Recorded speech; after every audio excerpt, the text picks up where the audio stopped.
Assalamualaikum warahmatullahi wabarakatuh.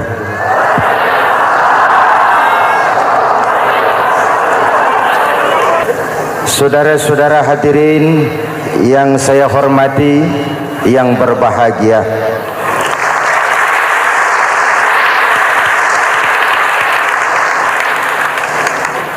kali ini dalam suasana memperingati nuzulul Quran,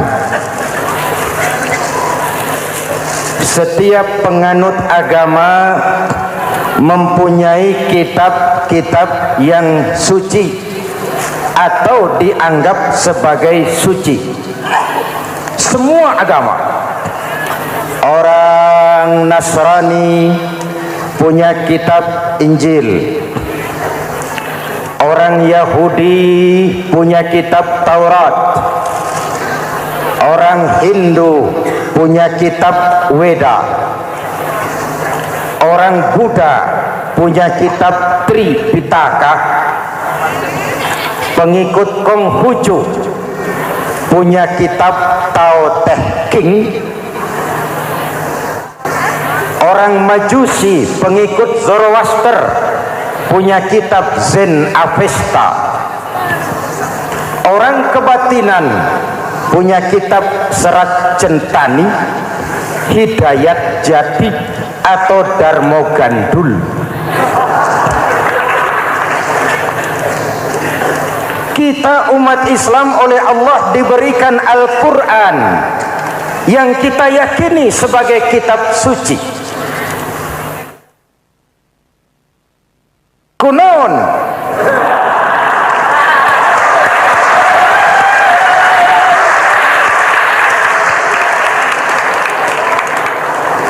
apa kunaon itu?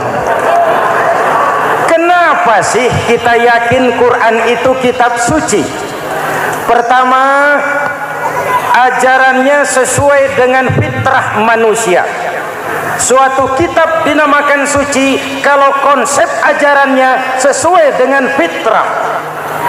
Contoh, ini laki-laki ini seneng nggak sama perempuan? Normal. Kalau nggak seneng saya ragu-ragu. Perempuan seneng nggak sama laki-laki?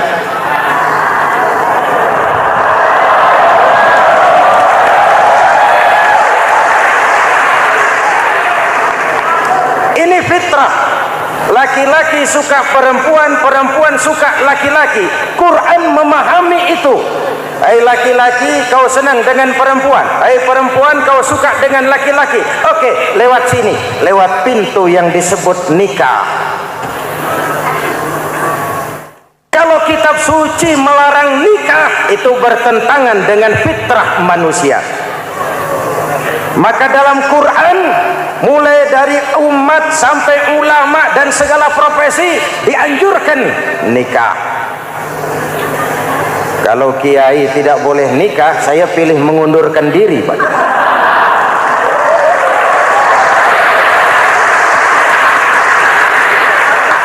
Itu bertentangan dengan fitrah. Lagian mubazir dikasih perabotan nggak dipakai.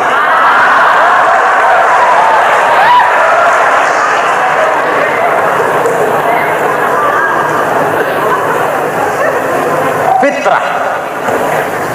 Contoh lagi, manusia perlu makan. Kalau ada kitab suci menyuruh puasa terus dari pagi sampai sore sampai malam sampai pagi lagi, eta teh kitab gelo.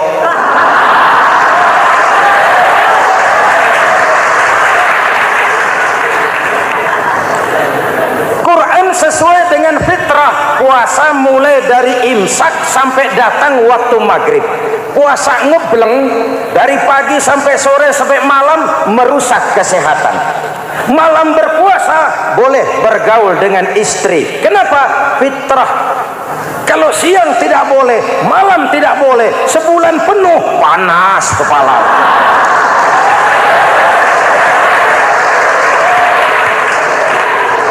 Rontok rambut.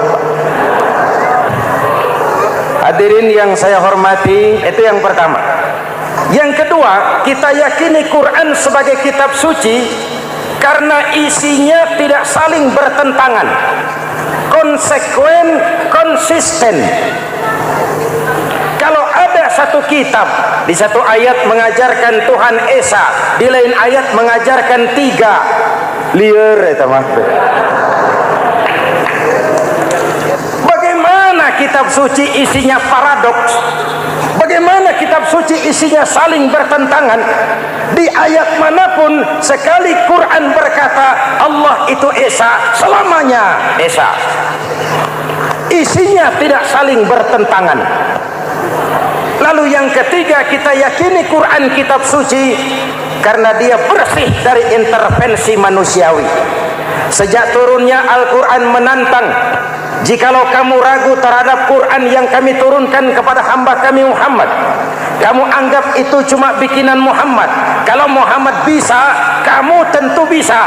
Baik, bikin satu surah semacam Al-Quran. 14 abad yang lalu tantangan ini turun dan sampai malam ini belum terjawabkan. Pak, barangkali tidak ada yang mau coba. Banyak. Antara lain Musailamah Al-Kazzab, dia mencoba membuat menandingi Al-Quran. Dia buat satu surah namanya surah Al-Fil. Bunyinya begini, bikinan Musailamah. Al-Fil, wa mal-fil, wa ma adraka mal-fil, lahu khurtumun tawil, wa lahu zail. Sudah berbentuk syair. Isinya apa? Al-fil, gajah. Wa mal-fil, apakah gajah itu? Wa ma adraka mal-fil, tahukah kamu apa itu gajah? Lahu khurtumun tawil, dia punya belalai panjang. Walahu zail, dan dia punya ekor. Enggak usah turun ayat begituan, orang tahu.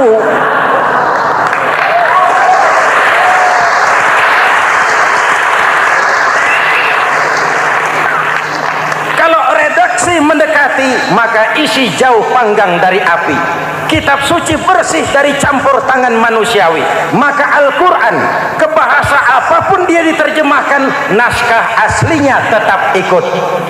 Dia boleh diterjemahkan ke bahasa Sunda, bahasa Jawa, bahasa Padang, bahasa Inggris, bahasa Jerman, bahasa Belanda, naskah aslinya tetap ada. Kenapa? Bahasa ke bahasa perbedaannya sering frontal. Kalau dari gelas menjadi gelas, eta mah caket. Dari lamp menjadi lampu, itu masih serumpun. Tapi cokot Sunda dengan cokot Jawa itu jauh bedanya. Atos Sunda dengan atos Jawa itu jauh. Ulama Sunda sama ulama Jawa nggak pernah akur kalimat atos ini.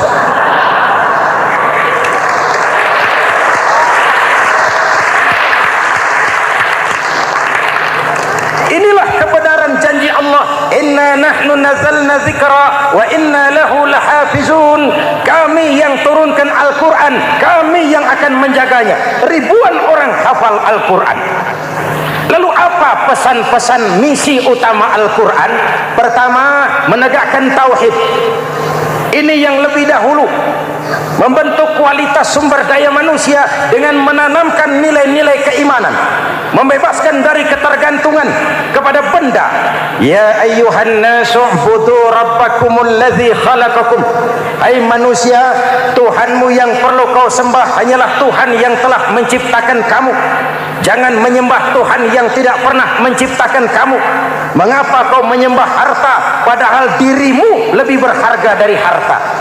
Kenapa kau menyembah pangkat dan jabatan padahal dirimu lebih berharga dari pangkat dan jabatan?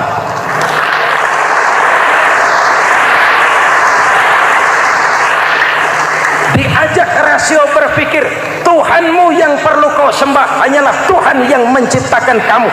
Dan Tuhan yang menciptakan kamu itu Tuhan yang lam yalid walam yulad, yang laisa laisa kamitslihi syai'un, dan itulah Allah Subhanahu wa taala. Ayo orang teh, ayeuna teh boleh pakai teh, ayeuna teh kita teh kalau kepada syirik jali, syirik yang terang-terangan, insya Allah tidak. Nyata-nyata menyembah berhala, tidak. Nyata-nyata menyembah pohon, tidak. Nyata-nyata berkeyakinan Tuhan lebih dari satu, tidak. Tapi kita sering terjebak pada syirik kecil, syirik khafi, syirik yang tersamar. Saya sejak pakai cincin ini, jangankan anak gadis, nenek-nenek ngelihat saya cincin. Jangankan anak gadis, nenek-nenek lihat saya lemes cincin. Ini saya sejak ada perkutut di rumah ini dagang lancar perkutut. Ini Ramadan, bulan penempaan nilai-nilai keimanan. Misi utama Quran menegakkan tauhid, memerangi kemusyrikan, membebaskan manusia dari ketergantungan kepada benda. Dari situ kualitas sumber daya manusia dimulai. Saya sering mengungkapkan selama ini sistem pendidikan kita cuma mengisi otak, bukan membentuk watak. Otak diisi segala macam ilmu, tapi hati kosong, agama rapuh, akhirnya moral rendah. Muncul manusia-manusia yang pintar, cuma sayang tidak benar. Indonesia kita bangkrut, Indonesia kita terpuruk, Indonesia kita sakit sekarang ini, kan ulahnya orang-orang yang pintar tapi tidak benar.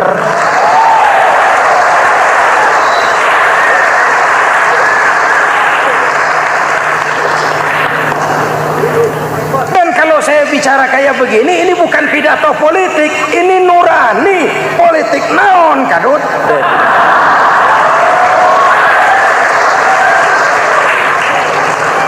Ini nurani, ini tanggung jawab sebagai anak bangsa.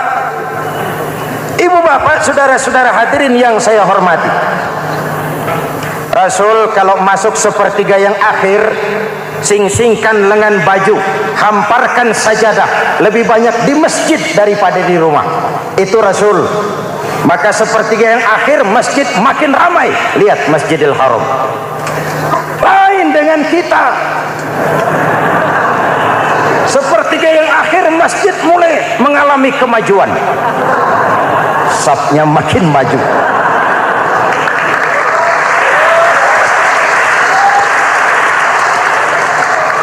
Pasar ramai, terminal beludak. Padahal sepertiga yang akhir itu puncak. Padahal di situ nilai tambah. Dan anggap ini Ramadan terakhir yang diberikan Allah kepada kita. Kenapa? Memang tidak ada jaminan tahun depan ketemu Ramadan lagi.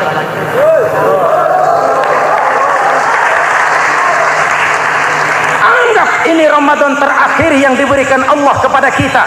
Tidak ada jaminan tahun depan Ramadan akan ketemu lagi. Tidak ada jaminan. Manfaatkan peluang ini untuk melakukan pemutihan. Semua kita melakukan introspeksi. Tidak tahu kita Ramadan tahun depan nanti masih ketemu apa tidak. Sebagaimana kita tidak tahu kita masih hidup atau tidak.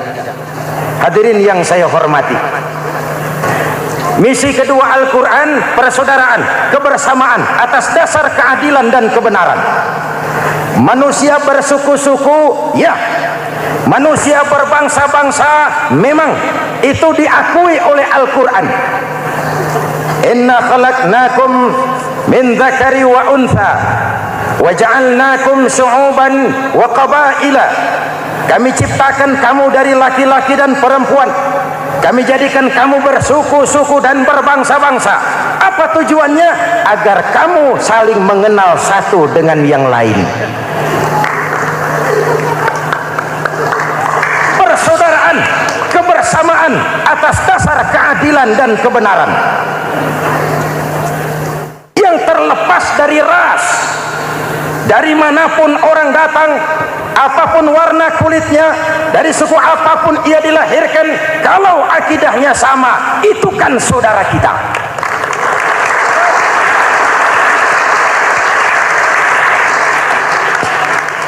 Seperti di masjid, kita tidak peduli dari mana kita datang. Yang datang dari kidul, madhab ngulon mang. Yang datang dari sebelah lor, madhab ngulon mang. Yang datang dari sebelah wetan, madhab kulon mang. Yang datang dari kulon, madhab ngulon. Bukan soal dari mana kau datang, tapi satu arah menghadapmu. Kau mau Betawi, mau Sunda, mau Jawa, mau Padang, mau Aceh, mau Batak, mau Ambon, kita satu nusa, satu bangsa, satu bahasa. Marilah kita jadi lem perekat buat lingkungan kita di saat keutuhan kita sebagai bangsa sedang dalam ujian berat. Semangat kebersamaan atas dasar keadilan. Tidak ada mayoritas menekan minoritas. Umat Islam itu kalau besar, dia mampu melindungi yang kecil. Kalau kecil, dia bisa menjaga diri. Tiap solat Jumat khatib berpesan pada akhir khutbah kedua, innallaha ya'muru bil adli wal ihsan, innallaha ya'muru bil adli wal ihsan. Allah memerintahkan kamu menegakkan keadilan dengan argumen, bukan dengan sentimen. Mengajak, bukan mengejek. Merangkul, tidak untuk tujuan memukul. Kalau sebagai bangsa kita utuh, kompak dan bersatu, saya yakin kita akan bisa mengatasi kesulitan-kesulitan sekarang ini.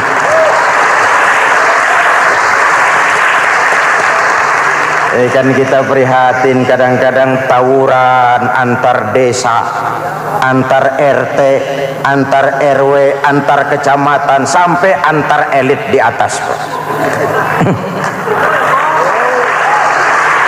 Makanya saya ulang lagi pesan ini, kalau elit di atas tawuran, jadilah penonton yang baik.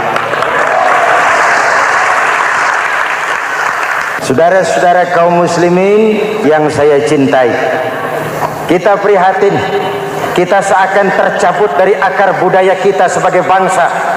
Kenapa kita yang berfalsafahkan Pancasila, kenapa kita yang berketuhanan yang Maha Esa tiba-tiba jadi beringas dan brutal? Ada maling ayam ketangkap, disiram bensin, dibakar hidup-hidup. Kok kita bisa begitu? Street justice, pengadilan jalanan mulai tegak. Iyalah kita tidak puas dengan kerja aparat kita, tapi jangan main hakim sendiri. Ini negara, bukan hutan.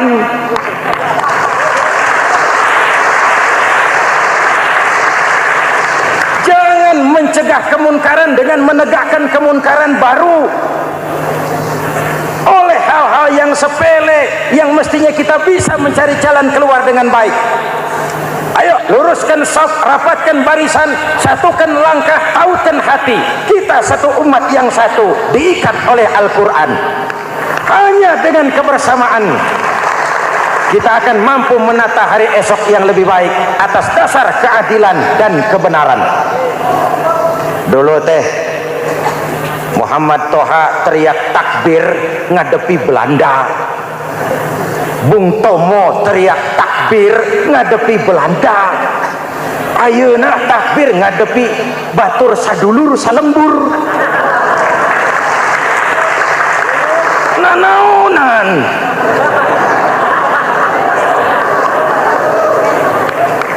Bung Tomo teriak takbir, Muhammad Toha teriak takbir, yang dihadapi jelas penjajah Belanda. Kita ngadepi saudara sendiri, Allahu Akbar, yang sana teriak Allahu Akbar, setan tepuk tangan di tengah.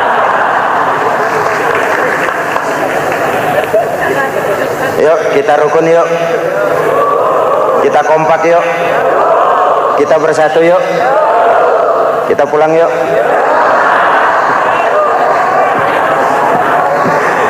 Ini misi kedua. Misi yang ketiga, Al-Quran membebaskan manusia dari gaya hidup sekuler.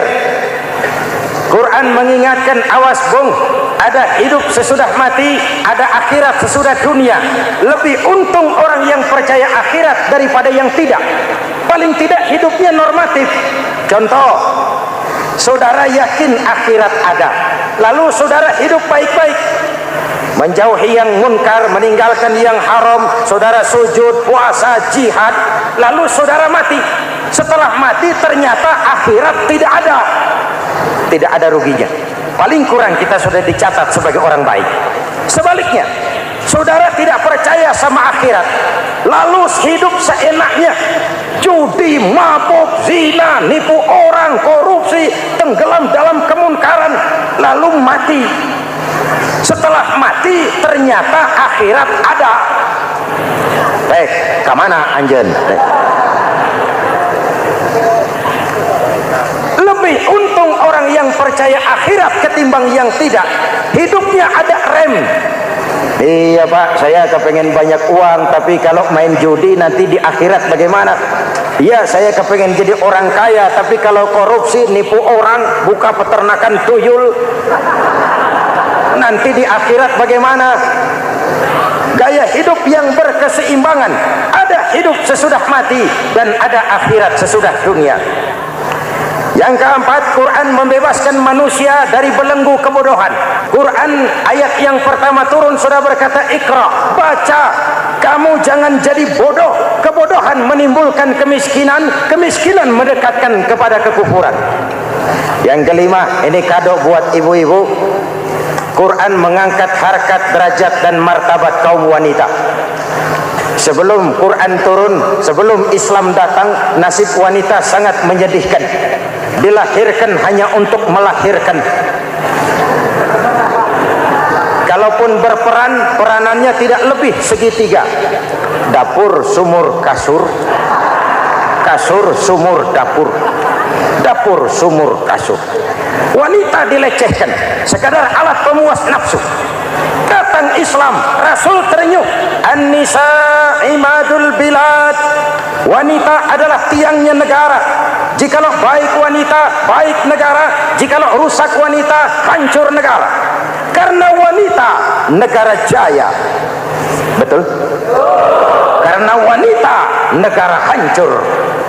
Betul? Maka wanita adalah bidadari yang kadang-kadang setan. Kadang-kadang.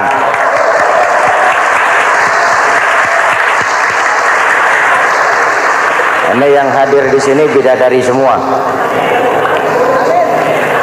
Ibu bapak, saudara-saudara hadirin yang saya hormati. Lalu bagaimana sikap kita terhadap Al-Quran? Quran sendiri menjelaskan, "Tsumma awrasnal kitaba allazina istafaina min ibadina."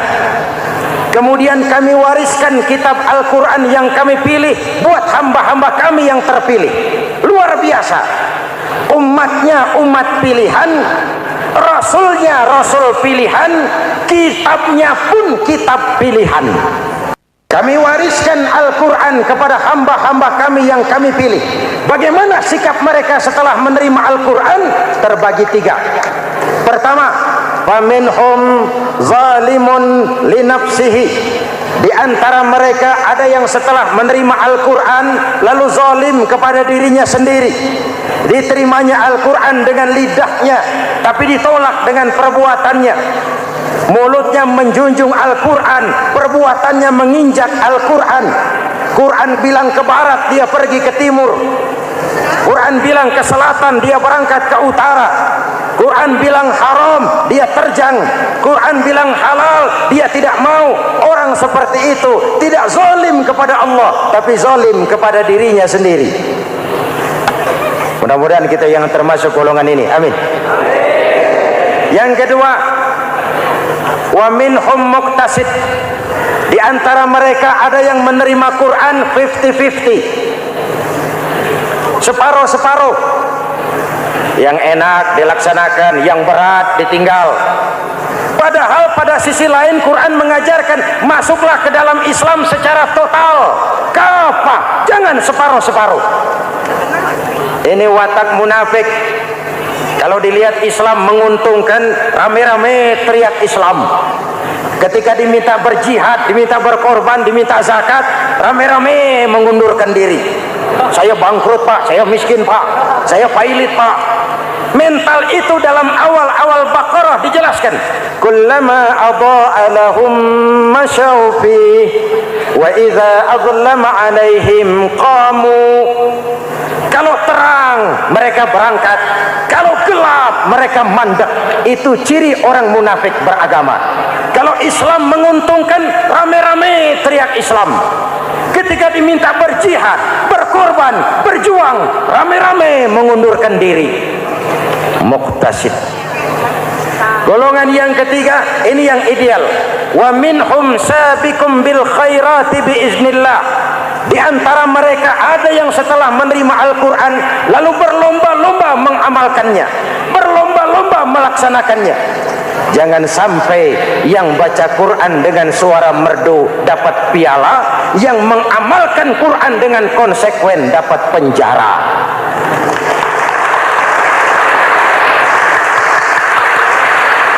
Itu ironi, itu menyedihkan, itu memilukan, dan itu memalukan. Pilihan terserah kita. Satu hadis Rasulullah mengajarkan begini: man ja'alal Qur'ana amamahu qadahu ilal jannah, wa man ja'alal Qur'ana khalfahu saqahu ilan nar. Siapa yang meletakkan Quran di depannya, dijadikannya Quran sebagai imam, Quran akan membimbing dia ke surga, surga dunia, lebih-lebih surga akhirat. Sebaliknya, siapa yang meletakkan Quran di belakang, dibelakanginya ajaran Quran, Quran akan mendorong dia ke neraka, neraka dunia, lebih-lebih neraka akhirat. Quran imam apa makmum? Kita makmum apa imam? Makmum ikut imam apa imam ikut makmum? Makmum ikut imam. Jikalau Quran adalah imam, jikalau kita adalah makmum. Ke barat kata Quran, ke barat kita berangkat. Ke timur kata Quran, ke timur kita menuju. Halal kata Quran, itu yang kita ambil.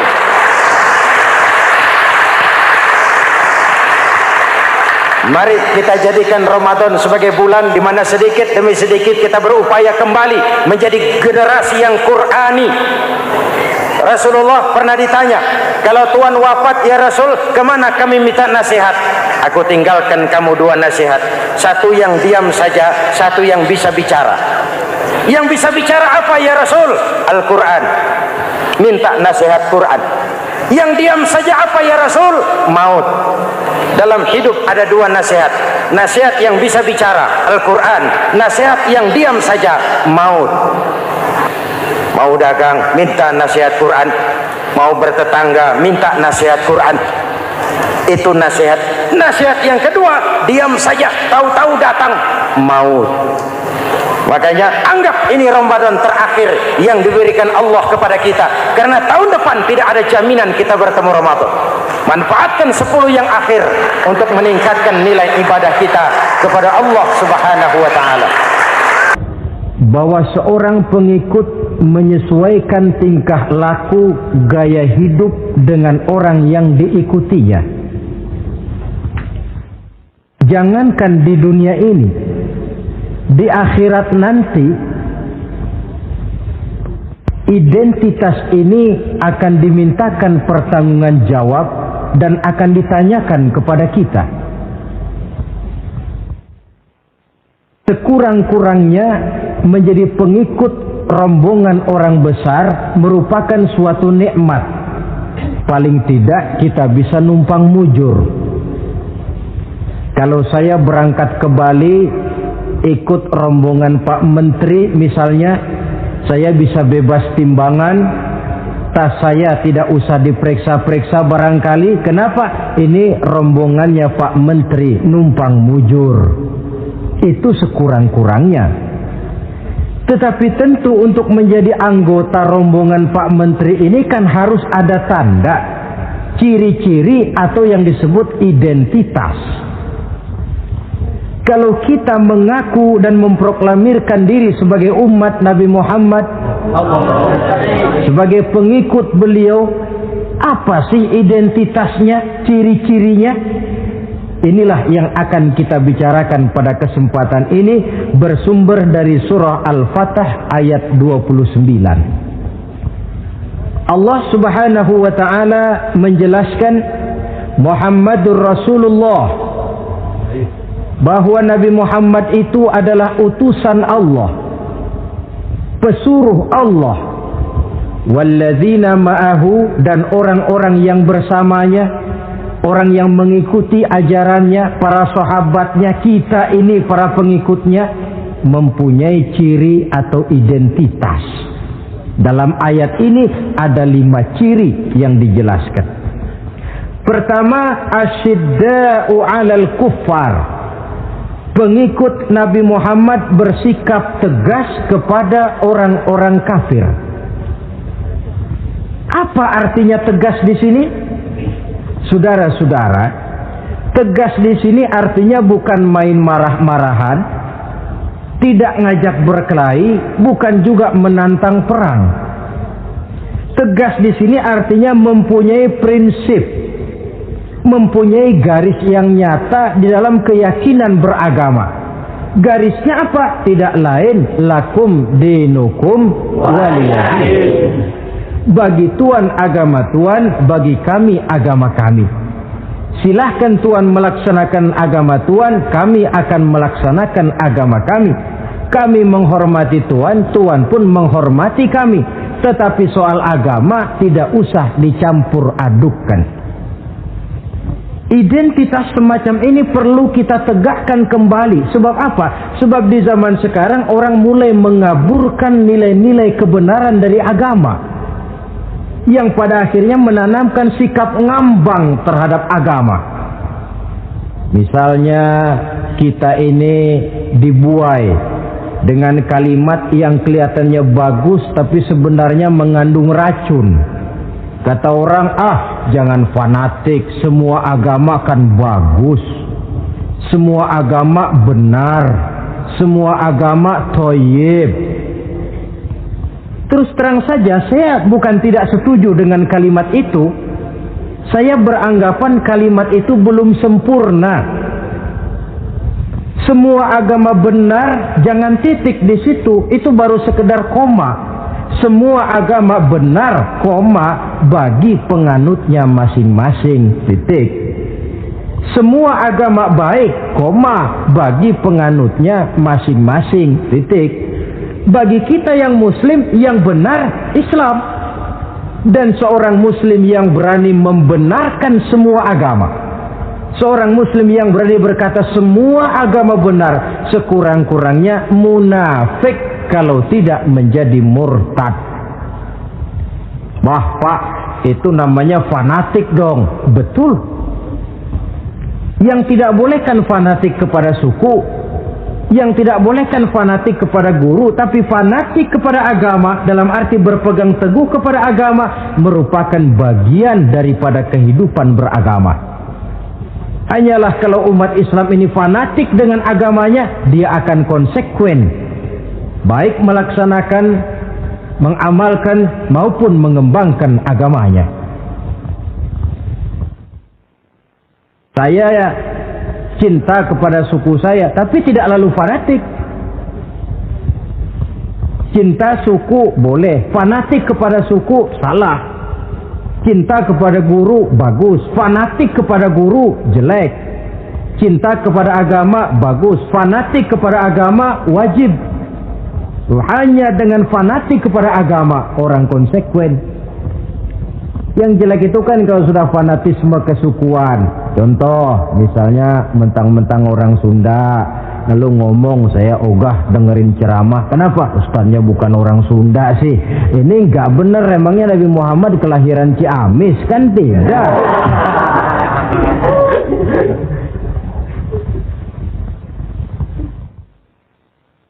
Toleransi ada tempatnya, tetapi tidak menyangkut masalah-masalah ritual, tidak menyangkut masalah-masalah ibadah. Soal bikin jalan umum, mari bersama saudara-saudara kita yang lain agama membangun puskesmas, mari bersama-sama menjaga keamanan, mari sama-sama. Tapi kalau sudah menyangkut masalah ibadah, kembali kita kepada prinsip lakum dinukum waliyadin. Bagi Tuhan silahkan melaksanakan agama Tuhan, kami pun akan melaksanakan agama kami. Silahkan menyebarkan agama, tetapi jangan kepada orang yang sudah beragama. Ini batas toleransi. Jangan menyebarkan agama kepada orang yang sudah beragama. Maka dalam sejarah sudah dibuktikan, alhamdulillah, kalau kita mau objektif menilai sejarah, ketoleransian umat Islam itu sudah dibuktikan oleh fakta sejarah.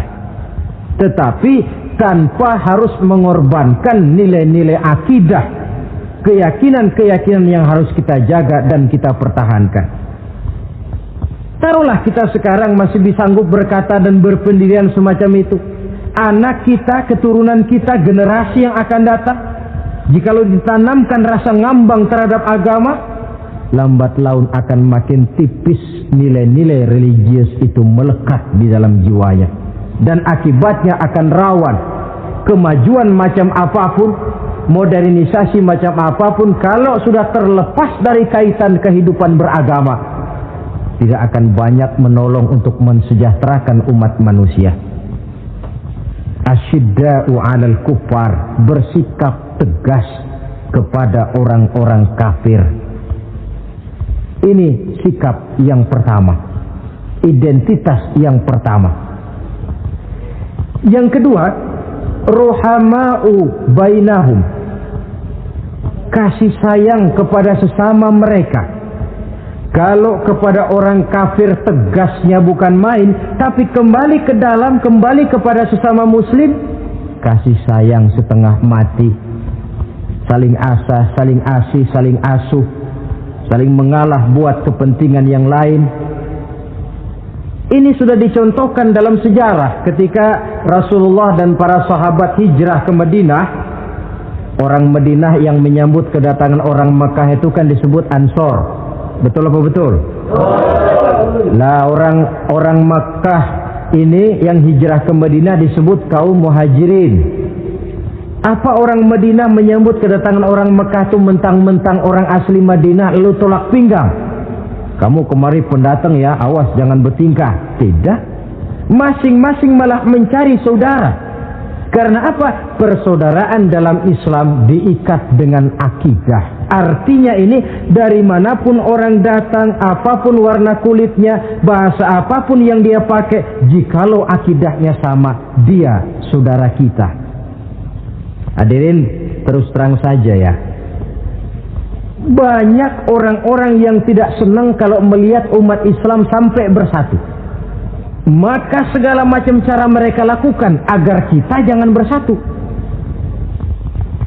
Terang-terangan menghantam Islam, tidak mungkin orang berani. Kenapa? Saya pikir sebodoh-bodohnya umat Islam, dia masih fanatik sama agamanya. Dia masih sanggup bilang, "Mas, gue emang gak sembayang, tapi agama gue lu hina, gue bacok lu." Itu kan positif, fanatisme agama namanya. Maka orang menghantam Islam itu lalu nggak berani terang-terangan. Caranya belajar dari Van der Plas, belajar dari Snokhorgronya. Mau menghantam Islam, masuk ke tengah-tengah umat Islam.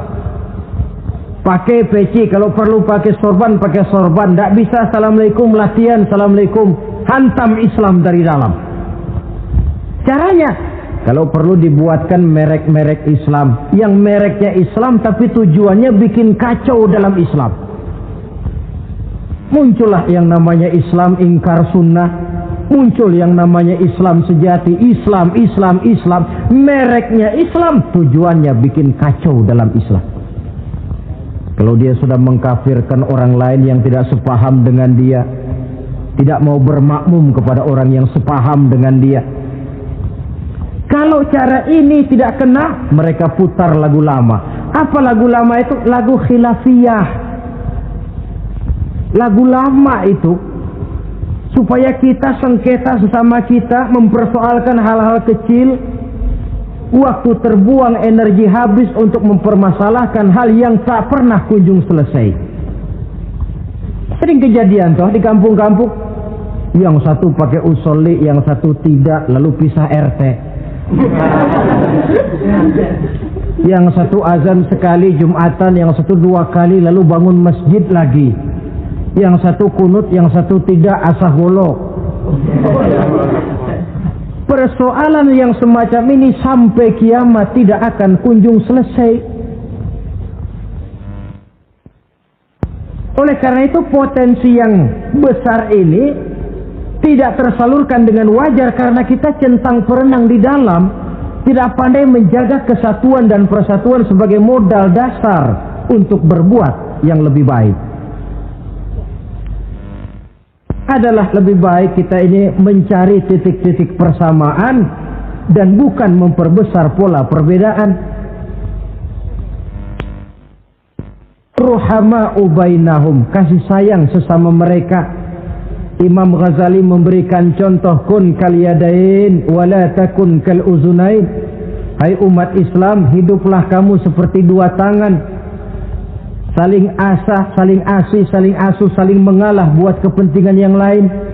Coba lihat dua tangan kita, rukunnya bukan main. Kalau tangan kanan maju ke depan, kata yang kiri, oke, saya mengalah, dia mundur ke belakang. Kiri di depan kata kanan, sekarang giliran saya ngalah, dia mundur ke belakang. Akhirnya kita jalan lenggang. Enak nggak dilihat orang? Coba kalau nggak ada yang mau ngalah, tangan kanan ke depan, kata yang kiri, gue juga bisa, dia ke depan lagi. Depan kayak robot kita jalan. Lalu mekanisme kerjanya, tangan kanan kerjanya bagus-bagus toh. Salaman tangan kanan, tanda tangan tangan kanan, hitung duit tangan kanan, ambil kue tangan kanan. Kiri nggak pernah protes, tahu posisi. Memang tugas saya bidang pembersihan, ya pembersihan saja dilakoni. Artinya apa ini? Yang satu dengan yang lain saling memperkuat walaupun komposisinya berbeda. Dicontohkan dalam perjalanan kehidupan sahabat Nabi. Sahabat Nabi yang paling terkenal itu 4 orang. Sayyidina Abu Bakar, Sayyidina Umar bin Khattab, Sayyidina Utsman bin Affan, Sayyidina Ali bin Abi Thalib. 4 sahabat ini kalau kita lihat komposisinya, keahliannya lain-lain. Coba, ada Sayyidina Abu Bakar, ini sahabat merangkap mertua. Kalau bahasa sekarang, Abu Bakar ini disebut kiai diplomat. Kiai karena beliau orang alim, diplomat karena pandai bersiasat, ahli politik. Kemampuan berpolitiknya digunakan buat kepentingan agama. Sebab siapapun yang berpolitik untuk kepentingan agama, tentu kita doakan. Tetapi siapapun yang jual agama untuk kepentingan politik, kita juga berdoa. Cuma tentu doanya lain dengan yang berpolitik buat agama tadi. Saudara hadirin yang saya hormati, ada Umar bin Khattab. Ini kalau bahasa sekarang disebut imam jenderal ini. Imam tapi jenderal, jenderal tapi imam. Kenapa imam? Karena dia mampu memimpin jamaah di masjid. Kenapa jenderal? Karena dia sanggup memimpin tentara di medan perang. Kegagahannya, keberaniannya, keperkasaannya digunakan membantu perjuangan Rasul. Ada Utsman bin Affan, santri ekonom. Kenapa santri? Karena dia orang kaya. Kenapa ekonom? Karena dia pengusaha bergerak di bidang bisnis. Keuntungan usahanya untuk membantu perjuangan Rasul. Ada Ali bin Abi Thalib, tokoh muda tapi intelek. Masih muda tapi rela mengorbankan nyawa demi keselamatan Rasul di malam hijrahnya. Alangkah nikmatnya umat Islam ini kalau punya kiai diplomat, imam jenderal, santri ekonom, pemuda intelek yang masing-masing bekerja sama menunjang untuk kepentingan agama. Ruhama'u bainahum, kasih sayang di antara sesama mereka. Mobil, kenal mobil nggak? Ya. Mobil itu baru bisa jalan dengan baik kalau seluruh onderdilnya kompak. Kalau yang satu sudah merasa dirinya lebih penting dari yang lain, alamat mobil udah deket mogok. Misalnya yang jadi bensin nyombong, kalau nggak lantaran saya nggak bakalan jalan nih mobil. Bannya denger, sombong. Kata ban, sombong kamu bensin. Apa kamu kira kamu saja yang penting? Saya tersinggung, kata ban, lalu kempes. Kira-kira kalau ban kempes jalan nggak mobil? Begitulah umat ini. Kayak satu bangunan, ada yang jadi jendela, pintu, tiang, genteng dan sebagainya. Tetapi satu sama lain hendaknya saling memperkuat. Kalau tidak, kita ini pernah diramalkan oleh Nabi, yushiku an tada'a alaikumul umam kama tada'al akalatu ala qas'atiha. Satu saat akan datang di tengah-tengah kamu di mana keadaanmu waktu itu seperti makanan di meja makan. Coba bayangkan, menurut Rasul satu saat kondisi umat Islam akan seperti makanan di atas meja. Yang barat mau makan, yang timur mau santap, yang selatan mau ganyang, yang utara mau injak-injak. Satu saat kondisi umat Islam akan seperti itu. Heran sahabat, ya Rasulullah, kok kita bisa dikepung begitu rupa? Iya. Apa pada waktu itu jumlah kami sedikit ya Rasulullah? Tidak, kata Rasul. Bal antum yawma idzin katsir. Jumlahmu pada waktu itu banyak, besar, kamu mayoritas. Cuma sayang, kata Nabi, walakinnakum ghusaa'un ka ghusaa'is sail. Tetapi keadaanmu waktu itu seperti busa di lautan. Banyak tapi centang perenang. Banyak tapi tidak punya daya dan kekuatan. Dipermainkan gelombang lautan, dihempaskan ke tepian pantai tanpa punya makna dan arti. Mayoritas tapi nasibnya ironi. Lantaran apa ini? Kita tidak pandai menjaga kesatuan dan persatuan. Prinsip ruhama'u bainahum, kasih sayang di antara sesama mereka, belum bisa kita wujudkan. Oleh karena itu, hadirin yang saya hormati, identitas yang kedua ini mari kita tegakkan, menggalang kesatuan dan persatuan untuk kejayaan agama yang kita cintai. Soal posisi silahkan berbeda, soal profesi silahkan berbeda, tetapi hendaknya perbedaan ini tidak menyebabkan persimpangan tujuan. Satu sama lain saling memperkuat. Identitas yang kedua, bahwa kita sudah diikat dengan akidah, tidak oleh ras, warna kulit, suku, bahasa, oleh akidah. Satu kali orang sudah syahadat, dia adalah saudara kita. Sudah lewat masanya di mana kita umat Islam ini dikotak-kotakan, dan sudah datang waktunya di mana kita bersatu, saling menunjang, saling membantu, sehingga dengan demikian terwujudlah satu masyarakat yang diikat dengan nilai-nilai akidah. Ini yang kedua, kasih sayang kepada sesama muslim. Satu badan itu kalau yang satu sakit, yang lain kan akan ikut merasa sakit. Saudara jalan tengah malam, ibu jari tersandung batu, meletak. Begitu ibu jari tersandung batu, kontan, darah keluar, mulut bilang aduh, kepala ikut pusing, nggak pakai diundang. Solidaritas sosial yang terjadi secara reflektif. Tidak ada ibu jari tersandung mulutnya malah ngomel, rasain lo. Masa nyumpain badan sendiri, kan tidak mungkin. Tapi ini yang terjadi, kita lihat. Akibat apa? Tidak terwujudnya solidaritas sosial yang bersifat refleksif tadi. Nah, inilah saudara-saudara identitas yang kedua.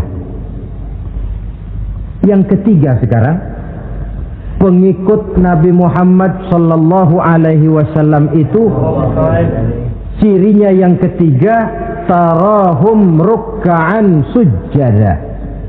Engkau lihat mereka ruku dan sujud, mendirikan sholat. Ini identitas, ciri. Di akhirat nanti akan diperiksa dengan seadil-adilnya. Siapa? Saya, Pak. Saya siapa? Pengikut Nabi Muhammad. Betul? Betul. Baik. Pengikut Nabi Muhammad itu tandanya ruka'an sujada, ruku dan sujud. Sampean ngaku umat Nabi Muhammad, sujud, pernah sembahyang? Sembahyang juga, Pak. Berapa kali? Nggak banyak-banyak Pak, setahun 2 kali. Kapan itu? Idul Fitri sama Idul Adha. Kata petugas, syarat kurang, minggir. Sebab sering dikatakan sholat itu kan ada yang harian, ada yang mingguan, ada yang tahunan. Ada yang sholatnya harian. Yang harian ini juga 2 macam. Ada yang belang-belang, ada yang mulus. Kalau yang belang-belang itu kalau zuhur sholat, asar out. Asar kepegang, maghribnya melayang. Maghrib ketangkep, isaknya terbang. Itu lumayan ketimbang yang seminggu sekali, cuma Jumat saja. Yang Jumat pun agak lumayan lah daripada yang setahun 2 kali, cuma Idul Fitri dan Idul Adha.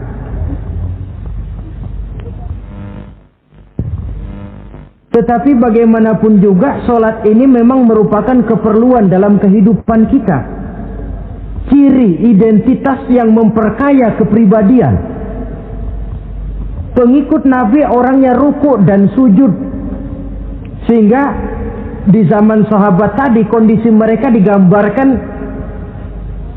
kalau siang seperti kuda perang, tetapi kalau malam seperti pendeta. Maksudnya apa? Di medan perang mereka gagah, tapi kalau sudah ruku dan sujud bukan main khusyuknya. Ruku dan sujud. Dengan kata lain, ciri pengikut Nabi Muhammad orangnya mendirikan sholat. Nah, masalahnya sekarang apa perlunya sholat dalam kehidupan kita? Yang jelas dia untuk menggembirakan Allah kok. Se-ASEAN orang tidak ada yang sholat, Allah tidak akan berhenti jadi Tuhan. Manfaatnya akan kembali kepada kehidupan. Nah, apa perlunya sholat dalam kehidupan kita? Ada beberapa hal yang bisa kita angkat ke permukaan tentang perlunya sholat ini. Jadi sholat itu perlunya kita, sehingga suatu saat nanti kita tidak lagi berkata saya wajib sholat, tapi kita akan berkata saya perlu sholat. Apa perlunya sholat dalam kehidupan kita? Pertama, sholat itu membuat orang rendah hati, tidak melonjak menjadi angkuh dan sombong. Yang kedua, sholat itu membuat orang tahu diri. Yang ketiga, sholat itu mendatangkan ketenangan jiwa dan ketentraman batin lantaran orang punya sandaran vertikal kepada Allah. Sehingga agama menekankan benar ini bukan cuma untuk kita, tapi juga anak kita, keturunan kita. Sehingga Nabi mengajarkan, ajari didik anak-anakmu sholat pada umur 7 tahun. Kalau umur 10 tahun mereka sudah berani meninggalkan sholat, pukul. Bukan dengan tujuan menyakiti, tapi mendidik anak supaya disiplin dengan sholatnya. Kayaknya kita yang hidup di zaman serba modern ini, soal anak mau sholat atau tidak, kayaknya orang tua itu, kalau istilah anak sekarang, cuek-cuek aja.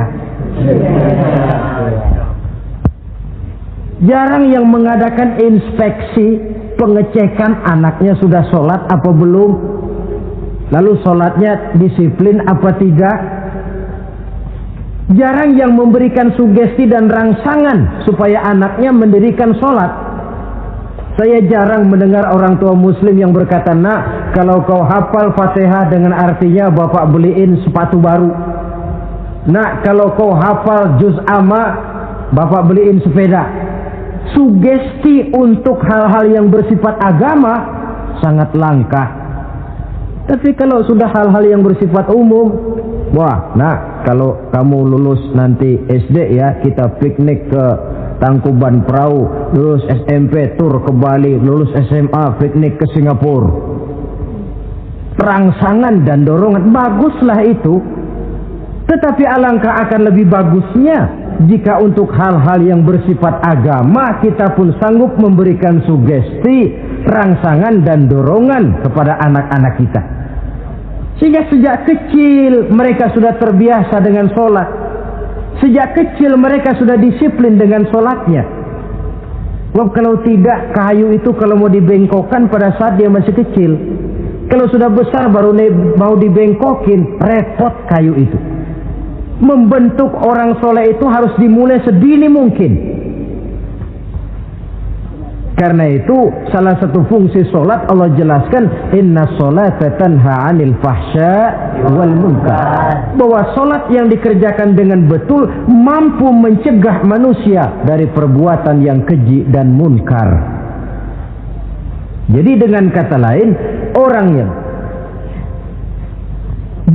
lain orang yang disiplin dengan solat, terpeliharalah dirinya dari perbuatan yang keji dan munkar.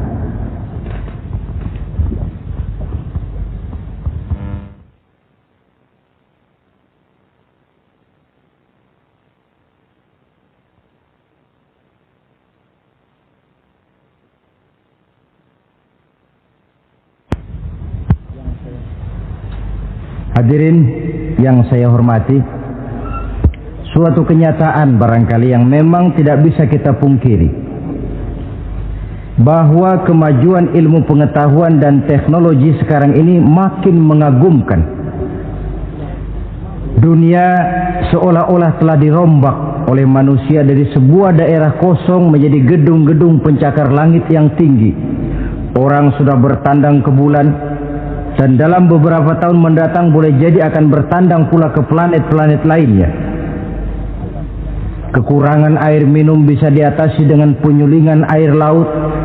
Kekurangan areal pertanian bisa diatasi dengan merombak gurun pasir yang gersang dan tandus menjadi sawah ladang yang menghasilkan kebutuhan hidup manusia. Tapi seiring dengan itu menjadi pertanyaan, makin sejahterakah umat manusia? Tercapaikah kebahagiaan? Pada sisi lain kita melihat kemajuan itu melahirkan hal-hal yang tidak kita harapkan.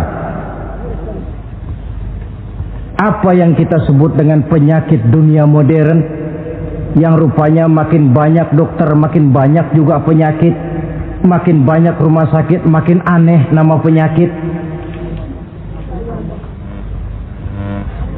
Pola yang paling berbahaya ialah jikalau kemajuan itu menyebabkan manusia sampai mendewa-dewakan ilmu dan teknologi. Dan ini yang sering saya istilahkan dengan berhala abad 20. Kalau dulu orang menyembah berhala yang namanya Latta, Uzza, Manat, Hubal, orang zaman sekarang secara tidak langsung banyak yang menjadi penyembah komputer, penyembah sains dan teknologi, mendewa-dewakan otak, lalu lupa bahwa sepanjang yang bisa dilakukan oleh manusia adalah berusaha dan berusaha, sementara ketentuan mutlak datang dari Allah Subhanahu wa ta'ala. Disinilah perlunya ruku dan sujud, agar manusia tahu benar hakikat dari mana dia datang, di mana dia sekarang, mau apa dia di sini, dan kemana dia akan pulang. Oleh karena itu, pada kesempatan ini saya mengajak, marilah identitas ini kita tegakkan dalam diri kita, menjadi pengikut yang ruku dan sujud di hadapan Allah. Sebab di sana terdapat sumber kekuatan, baik dia kekuatan batin, kekuatan jiwa, kekuatan dalam semangat perjuangan, kekuatan dalam menegakkan yang ma'ruf dan menghancurkan yang munkar. Sandaran kita kepada Allah. Saudara mungkin masih ingat ketika Rasulullah dan Abu Bakar hijrah, mereka berdua tidak langsung ke Madinah tapi berada di Gua Sur 3 malam 2 hari lamanya.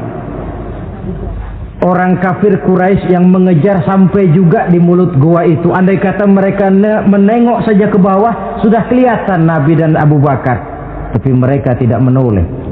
Nabi dengan mantap berkata kepada Abu Bakar, la takhaf wa la tahzan ya Abu Bakar, innallaha ma'ana.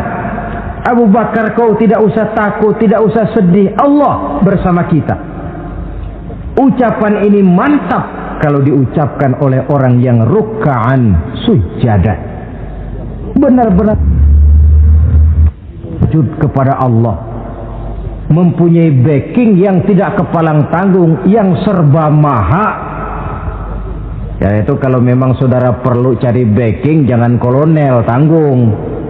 jangan brigjen, tanggung, carilah backing yang serba maha gagah, maha kaya, maha tahu, maha segala-galanya. Berbackinglah kepada Allah saja dengan jalan ruk'an sujada, rukuk dan sujud dalam kehidupan ini. Ini identitas yang ketiga. Yang keempat sekarang, pengikut Nabi itu apa tandanya? Yabtaghuna fadlan minallah wa ridwana. Mereka selalu mencari karunia dan keridhaan Allah. Karunia dan keridhaan. Jadi tidak hanya mencari sekedar karunia, tetapi juga mencari ridho. Oleh karena itu seorang pengikut Rasul, di dalam dia berdagang misalnya, dibatasi oleh pertanyaan, cara saya ini Allah ridho apa tidak? Dia cari rezeki, dibatasi oleh pertanyaan, Allah ridho apa tidak? Dia menginginkan jabatan yang tinggi, tapi tetap dalam kerangka pertanyaan, kalau cara ini Allah ridho apa tidak? Sehingga tidak lantas menghalalkan cara apapun halal asal tujuan tercapai, itu kan caranya PKI. Asal tujuan tercapai, cara apa saja halal. Seorang muslim pengikut baginda Nabi tidak diajarkan semacam itu. Kenapa perlu mencari keridhaan Allah, karunia yang Allah ridho? Karena apapun yang kita pakai, apapun yang kita makan terutama, jikalau bersumber dari sesuatu yang Allah tidak ridho, katakan yang haram misalnya, akan mempengaruhi gaya dan gerak hidup kita. Contoh, kata Imam Ghazali, kalau engkau terlalu senang memakan makanan yang haram, dia akan mempengaruhi caramu berpikir sehingga kau akan cenderung berpikir yang haram. Mencari karunia yang Allah ridho, dan hidup itu kalau sudah mendapat ridho Allah, sudah satu kenikmatan yang tidak bisa dibeli dengan nilai materi yang bagaimanapun banyaknya. Karena itu biarlah kita orang mukmin ini di dunia hidup kaya asal Allah ridho saja, gak apa-apa. Biar rumah kita gedung, punya mobil bagus, uang banyak, kalau Allah ridho enak. Daripada sudah melarat tinggal di pinggir kali, rumahnya gubuk, Allah marah lagi. Kapan mau senang orang macam begitu? Jadi biarlah kita ini bahagia di dunia, asal di akhirat masuk surga, nggak apa-apa. Mencapai kebahagiaan di dunia dan di akhirat. Cari karunia Allah sebanyak-banyaknya, karena memang bumi dan segala fasilitasnya diperuntukkan bagi manusia, dan karunia Allah itu ada dimanapun kita pergi. Dahulu ketika turun perintah hijrah, sebagian sahabat berpikir-pikir, kalau saya hijrah ke Madinah, di Madinah mau makan apa saya? Ini Mekah kan jelek-jelek, kampung sendiri. Umpama kepepet ngutang-ngutang dikit orang masih percaya lah, kalau ke Madinah ngutang sama siapa? Takut dia kalau hijrah ke Madinah tidak dapat makan. Allah memberikan jaminan, qul li'ibadiyalladzina amanu inna ardi wasi'ah fa iyaya fa'budu. Katakan kepada mereka Muhammad, hai hamba-hambaku yang beriman, bumiku ini luas. Di Mekah kau makan, hijrah ke Madinah juga kau akan makan. Apalagi hijrahmu karena membela agama. Jangan karena membela agama kau takut kelaparan. Artinya apa? Karunia Allah itu ada dimanapun.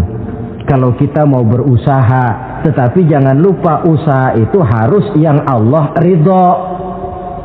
Kalau sekedar hasil usaha cara apapun boleh, ya dapat, tetapi tanpa ridho semuanya tidak akan membawa ketenangan, ketentraman dan kebahagiaan. Allah itu kan maha pengasih, tidak pilih kasih katanya. Artinya apa? Semuanya Allah kasih. Orang kalau mau berusaha dapat, itu logika, sunnatullah kata kita, hukum alam kata orang. Kalau mau berusaha mesti dapat. Tetapi Kasih sayang Allah ini tidak diberikan kepada setiap orang. Kalau pengasihnya berlaku kepada semua orang, mau kafir, mau beriman, kalau berusaha dapat. Itu Rahman namanya. Tapi Allah tidak cuma Rahman, Allah juga Rahim, Maha Penyayang. Bedanya apa? Orang yang dikasih itu belum tentu disayang. Tetapi kalau disayang mesti dikasih. Kalau tidak dikasih tentu ada pertimbangan lain untuk kepentingan kita. Misalnya anak kita baru kelas 1 SMP datang, "Pak, beliin motor buat sekolah." Kita lalu menilai anak ini nggak ada motor saja kadang-kadang jarang sampai ke sekolah, apalagi dibeliin motor, bisa dari rumah berangkat ke sekolah nggak sampai. Tidak dibelikan bukan karena tidak sayang, justru karena sayangnya ada pertimbangan lain untuk kepentingan si anak. Tetapi kadang-kadang anak sendiri berpikirnya lain. Bapak katanya sayang, minta dibeliin motor saja tidak dibelikan. Dia menilai orang tuanya tidak sayang, padahal justru sayangnya lalu tidak dibelikan. Begitulah satu contoh kecil dari keridhaan Allah ini.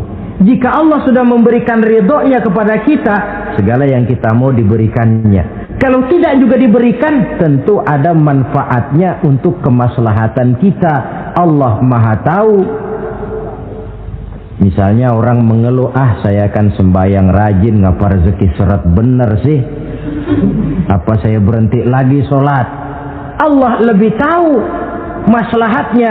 Barangkali potongan kayak kita ini kalau diberikan rezeki banyak sedikit lalu berhenti ke masjid. Rezeki lu segini aja dah, lu jadi rajin ke masjid. Ada manfaatnya buat kepentingan kita. Mencari karunia yang Allah ridho. Dalam alam yang terbentang luas ini karunia Allah terhampar luas. Tinggal kita mencari, dan untuk mencari itu diperlukan keahlian. Keahlian hanya timbul karena pendidikan. Makin ke depan persaingan hidup makin tajam tanpa membekali diri. Terutama generasi kita yang akan datang, anak-anak kita. Boleh jadi mereka akan tersudut ke pojok-pojok kehidupan untuk kemudian lebih banyak jadi penonton daripada sekedar pemain. Dan kerugian akan kembali kepada kita. Karena itu cari karunia Allah sebanyak-banyaknya, tapi dengan garis bawah yang Allah ridho. Sekali lagi, carilah karunia Allah sebanyak-banyaknya dalam kehidupan ini, tetapi dengan menggarisbawahi yang Allah ridho. Inilah identitas yang keempat. Yang kelima sekarang, identitas yang terakhir, simahum fi wujuhihim min atharis sujud. Di muka mereka ada tanda bekas sujud. Ini pengikut Rasulullah sallallahu alaihi wasallam. Bekas sujud, iya. Apa bekas sujud itu? Apa jidatnya hitam kebanyakan sujud? Mungkin. Mungkin. Karena rajin sujud lalu berbekas. Boleh jadi, tapi soal hitam di jidat sih gampang digosok-gosok. Yang terpenting asarus sujud di sini dalam bentuk sikap mental. Apa sikap mental yang saya maksud? Orang yang rajin sujud itu lalu membekas dalam kehidupannya pengaruh sujud. Apa pengaruh sujud? Karena rajin sujud timbul ikhlasnya. Kalau sudah berbuat, yang penting itu Allah. Orang lain mau tahu atau tidak, orang lain mau puji atau tidak, yang penting Allah. Sebab kalau sudah dia usolli fardul maghribi Allahu Akbar, dia tinggalkan dunia dan seluruh isinya. Naik dia menghadap Allah. Selamat tinggal sebentar dunia, nanti saya balik lagi. Yang ada cuma dia dan Allah dalam dialog langsung. Timbul keikhlasan, terjemahannya dalam kehidupan. Berbuat tanpa pamrih, tidak suka menepuk jasa dan menghitung jasa. Sebab biasa orang itu kalau sedang perang tidak sempat ngaku jadi pahlawan, tapi kalau perang sudah selesai nggak kenal bedil ngaku pahlawan. Kalau perang sedang berkecamuk, jarang yang mengaku pahlawan. Kalau sudah perang selesai, masing-masing nepuk dada. Seorang yang ikhlas, seorang yang berbuat tanpa pamrih, dan ini pengaruh sujud dalam kehidupan. Lalu apalagi timbul jujurnya. Kenapa? Kalau dia sholat zuhur 4 rakaat, lalu umpama selesai 3 rakaat dia salam, orang lain tentu tidak tahu dia korupsi 1 rakaat. Tapi kenapa tidak dia lakukan? Ada Allah sih yang tahu. Timbul kejujuran, disiplin murni yang berakar dari hatinya sendiri. Lalu apalagi? Kesabaran. Dilatih lewat sholat. Kalau belum selesai 4 rakaat, jangan berhenti sholat isya umpamanya. Dan banyak lagi pengaruh-pengaruh atharus sujud. Ini di dunia. Di akhirat nanti kata Nabi, inna ummati ya'tuna yaumal qiyamah ghurran muhajjalin min atharil wudu. Umatku di hari kiamat nanti akan datang menghadap Allah dengan muka berseri-seri dari sebab air wudu. Mukanya bersinar-sinar karena di dunia rajin wudu. Sehingga barangkali di akhirat nggak perlu ngaku-ngaku kita. Ya Rasulullah, saya umatmu, tidak perlu. Rasulullah lihat sendiri, wah ini mukanya bersinar-sinar. Ta'ali ummati, umatku sini, umatku sini. Kalau di dunia rajin kena air wudu. Ya rajin wudu artinya kan rajin sholat. Masa ada orang wudu aja nggak sholat, kan model. Kalau muka tidak pernah tersentuh wudu, kalau muka tidak pernah sujud, teriak-teriak kita mengaku ya Rasulullah, saya umatmu ya Rasulullah. Kata Rasulullah, nggak ada umat saya yang dekil kayak sampean.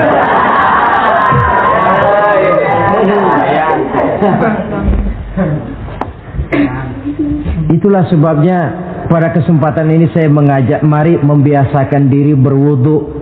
Tidak cuma untuk sholat. Saudara mau berangkat ke kantor, wudu dulu, bagus. Saudara mau pergi berdagang, wudu dulu, cakep. Saudara mau pergi kuliah, mau pergi sekolah, wudu dulu, bagus. Di samping kebersihan jasmani, juga kebersihan rohani. Tengok saja. Kalau kita membasuh tangan pada saat wudu, mulai Allahumma inni as'aluka yumna wal barakah wa a'udzubika minasyu'mi wal halakah. Itu kan yang kita baca. Ya Allah, saya mohon keberkahan di 2 tangan ini, supaya tangan ini kalau dibawa dagang untung, dibawa menanam lalu panen, dibawa berusaha menghasilkan rezeki. Dan saya berlindung kepadamu ya Allah, jangan sampai tangan ini membawa kesialan dan kecelakaan. Berlindung kepada Allah jangan sampai jadi punya tangan sial. Dipakai dagang rugi, dipakai nanam pohonan mati, dipakai mukul orang mati. Tangan sial. Dari itu saja sudah memberikan sugesti untuk rohani kita. Kebersihan jasmani, kebersihan rohani terpelihara karena wudu. Jadi atharus sujud, pengaruh sujud membekas di dalam kehidupan. Sehingga oleh Syekh Muhammad Abduh dijelaskan, walikulli ibadatin minal ibadati sahihah atharun fi taqwimi akhlaqil qaimi biha wa tahzibi nafsihi. Setiap ibadah yang dikerjakan dengan betul pasti mempunyai pengaruh yang nyata dalam meluruskan moral akhlak orang yang melaksanakan ibadah itu sendiri. Jadi sujud kita betul apa tidak? Lihat saja pengaruhnya dalam kehidupan kita. Sholat kita sudah betul apa tidak? Lihat saja pengaruhnya dalam kehidupan kita.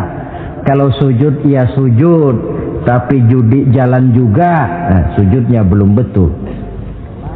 Waktunya sholat ya sholat, waktunya mabuk, sholatnya belum betul.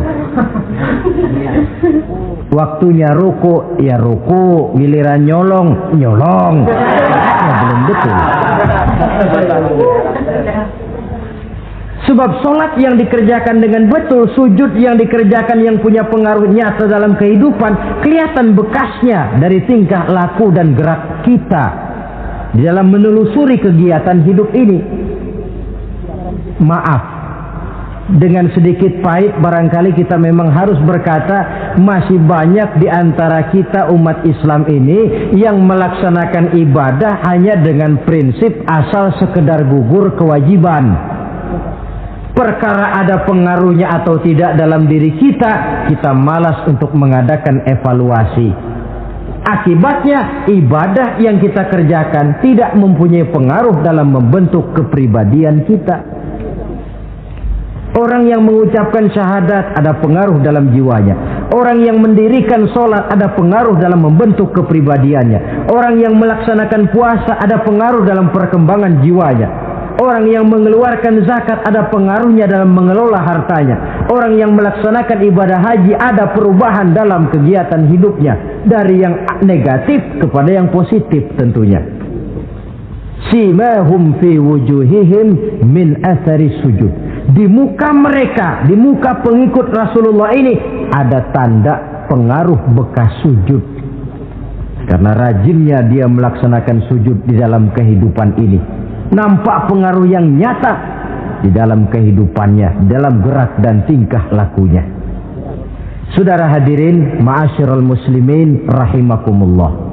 Inilah 5 identitas yang harus kita tegakkan jikalau kita mau jadi umat yang konsekuen. Tidak sekedar bangga-banggaan menyandang titel umat Nabi, apalagi konon mengharapkan syafaatnya di akhirat nanti, padahal sebagai pengikut kita tidak menyesuaikan diri dengan yang kita ikuti. Bagaimana mau mengharapkan fasilitas yang namanya syafaat? Bahwa syafaat pertolongan Rasul itu ada, tetapi fungsinya kan ibarat orang punya kain, syafaat itu nambel. Saudara punya kain, sobek-sobek sedikit, ditambel oleh yang namanya syafaat. Sholat kurang sedikit, ditambel oleh syafaat. Sodakoh ada campur riak sedikit, tidak karena Allah sedikit, syafaat. Jadi kalau punya kain sobek ada syafaat. Lah kalau kainnya tidak punya, yang mau ditambel apanya? Sholat tidak, puasa tidak, di akhirat aman dah dapat syafaat. Tentu terlalu berlebihan, terlalu optimis mengharapkan sesuatu yang kita memang tidak punya modal dasar untuk memperolehnya. Baiklah ya, kesimpulan. Pertama, sebagai pengikut kita harus menyesuaikan diri dengan yang kita ikuti. Identitas. Suatu umat hanya akan berwibawa, hanya akan dihitung dan dipandang orang kalau dia tegak dengan identitasnya. Kalau macan sudah kehilangan sifat galaknya, orang tidak takut lagi kepada macan. Dan kalau kambing sudah kehilangan sifat jinaknya, banyak orang takut miara kambing. Kalau umat Islam sudah kehilangan identitasnya, dia akan menjadi umat yang kehilangan wibawa dan tidak pernah ditakuti oleh musuh-musuhnya. Seenaknya saja orang mengacak-acak kehidupan kita sebagai umat kalau tidak punya identitas. Yang kedua, kesimpulan yang kedua, identitas itu bisa kita ringkaskan. Pertama, tegak dengan keyakinan inna dina indallahil Islam. Menumbuhkan fanatisme agama dalam arti berpegang teguh kepada agama.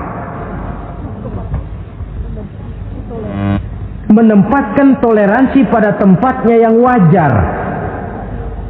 Tidak mencampur adukan semua agama. Tegas di dalam mempertahankan akidah. Kemudian yang ketiga, perlu menegakkan solidaritas sosial yang bersifat reflektif untuk menegakkan wibawa kita sebagai umat, supaya potensi dari umat yang mayoritas ini dimanfaatkan oleh umat itu sendiri. Kalau tidak, kita cuma akan menang jumlah saja, menang bilangan, kuantitas yang tanpa kualitas. Dan kalau ini yang terjadi, nasib kita akan seperti buih di lautan. Banyak, tapi kata orang kampung cuma menang groyokan. Tidak punya daya dan kekuatan, dicampakkan orang ke kiri dan ke kanan, hanyut oleh arus. Bukan menciptakan arus, tapi malah hanyut oleh arus.